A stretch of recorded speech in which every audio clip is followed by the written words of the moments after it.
Good afternoon everyone, welcome to another COVID-19 video on Oxford University Air Squadron.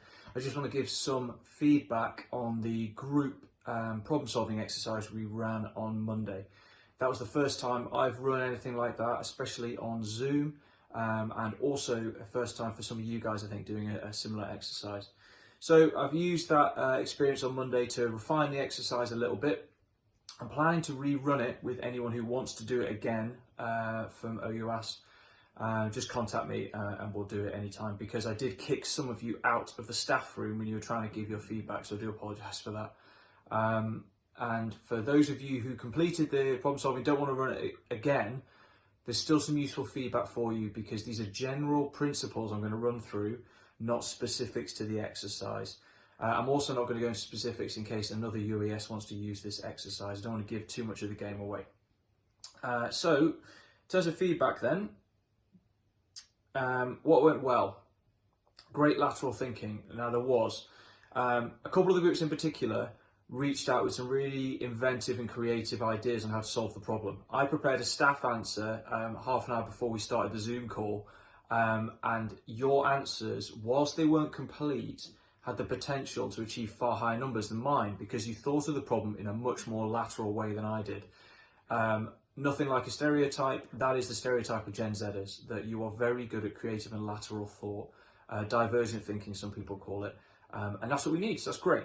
All teams also delivered an answer on time. I purposefully made a very complicated exercise so that to try and drown you in data, to see who could wade through that, use your teams effectively and come up with an answer on time, and you all delivered. And also you had the added faff of jumping from Zoom room to Zoom room, but you were still there when required to deliver your answer. So well done on that.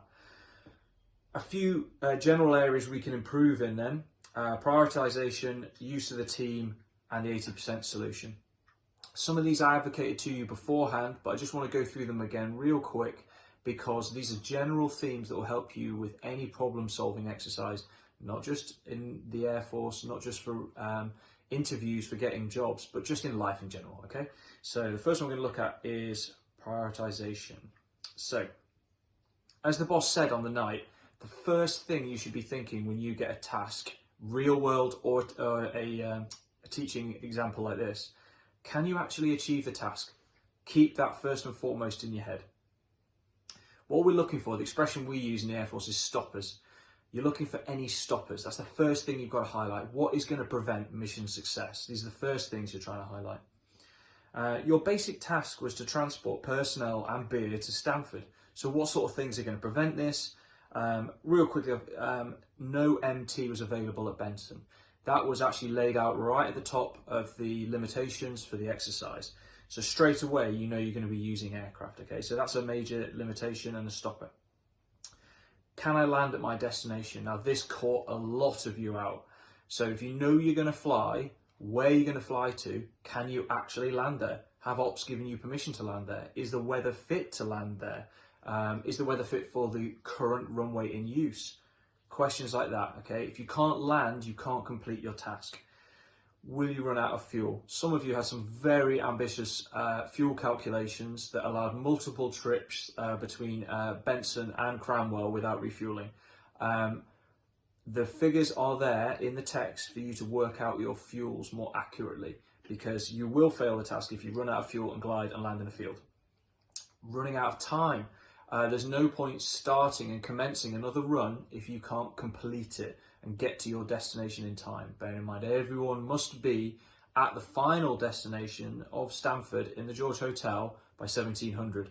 A few of you had plans where everyone wouldn't have been in the hotel. You may have been close to an airfield, but you wouldn't have been in the hotel. Aircraft and aircrew limitations. There's a few hard limitations within the exercise that cannot legally be voided. Crosswind limitations, max all-up weight on the aircraft. You cannot void those, even if it's for carrying beer, and even because Kaz is our mentor and says it's okay. There are hard limits with this exercise, as there are in life, okay? There are currency limits on me, and the same currency limits are in this exercise, okay? A couple of the groups caught it, but not all of you. Look for those stoppers. Once you found the stoppers, Sergeant Brister highlighted that It was hard for us to tell because we weren't in your groups, but we felt that perhaps there wasn't enough delegation in the groups and a few stronger individuals were carrying the workload. This is understandable because some people will be flyers and this will be second nature to them. They've done this sort of planning and they have these limits in their head. However, delegation is going to help you here. I couldn't resist the cat picture, sorry, but delegation is the key. So within the document, you've got a team, and the smallest team was still 4 people. You've all got to understand that first section on limitation of resources. That's fair enough. But there's 4 distinct areas after that. There was a navigation section, aircraft limits and performance, aircraft weights and crew weights, and the weather. Now, you could divide that up, and I suggest that's a sensible way to do it.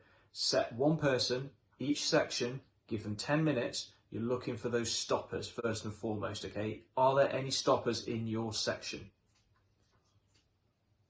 That's the key thing, okay? Don't move on until you found those stoppers. So, the 80% solution. Some people call this the Pareto Principle. That's an economic principle based on rates of return of investment. 20% of the people give you 80% of your funding, blah, blah, blah. This isn't an economic function, this is just life. Through experience, most people in the Air Force will probably advocate that an 80% solution, 20% of the work gives you 80% the bang for your buck, okay? 80% solution is enough for you to get going with. If you spend forever polishing your 100% solution and making it perfect, you won't make your timings. You've got to be on task, on time, okay? And 80% is good enough to achieve that. So to achieve something like an 80% solution, get that team together, gather them back in after they've all read their individual sections, check for stoppers. Listen to everyone, okay? This isn't a team lead exercise, this is just a team exercise. There's no one defined leader. Make sure you've got all the bases covered. Once you've identified the stoppers, you can use those parameters to build an outline of a plan. So how many aircraft you're going to use. They might not all be available to you. Once you have that basis of where you're going to go, how many aircraft you're going to use, you can start fleshing out a plan. Once you've got that outline, divide those responsibilities once again. I want you to go and look at how much fuel and how long it's going to take to fly from here to here. I want you to look at how much beer we can carry with the aircraft weight limitations. I want you to look at the specifics of the weather, whether an instrument or approaches are required, how long that would take, etc. Okay, divide up the responsibilities to put meat on the bones. But call people back in enough time to run through your 80% plan, just to make sure, kind of red team it like the enemy would, and just think, is there anything here that we've missed? Something really obvious, will the plan actually work? But once you have that 80% solution, hello Maggie, you can actually just get on with it and get moving on the plan. Also, the start time on this is quite key, when you can actually get going, because you've got to brief the crews and get moving. But you can refine the plan after things get going. The realities of life, you might want to get the first crews out the door while you're still planning. So you've got the outline of a plan, and 80% is good enough for that. Once the first crews have launched and they're getting on with the task, you can then sit there and plan and polish and get that final answer, okay? So you can refine later in real life. Bit artificial here because obviously you're trying to get the final solution before you walk in to brief the boss on it. Maggie, you can't select that. Come on. The last thing I want to say is we have a really bad habit in the military of, when we're at our worst, of solutioneering. So straight away, we're practical people, we're pragmatic, we want to come up with an answer. Einstein was a friggin' genius, and for good reason. He said that if he had an hour, he'd spend most of the time thinking about the problem. We all rush off and we have an idea and we want to solutioneer straight away, and it takes us down a path. If you slow down, really absorb the problem, really absorb all those limitations, you can perhaps come up with a better answer. As 2 of the groups did, a better answer that was not included when I wrote it. But there's no reason you couldn't do it. And it was great that you did that, but it's because you took the time to actually think. So if anyone wants to run it again, I'm more than happy to.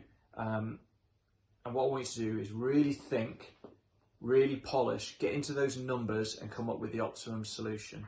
Okay? Anyone who wants to have another go, just let me know. Maggie, what are you doing? What are you doing? You're messing up my videos. Yes, you are. Yes, you are.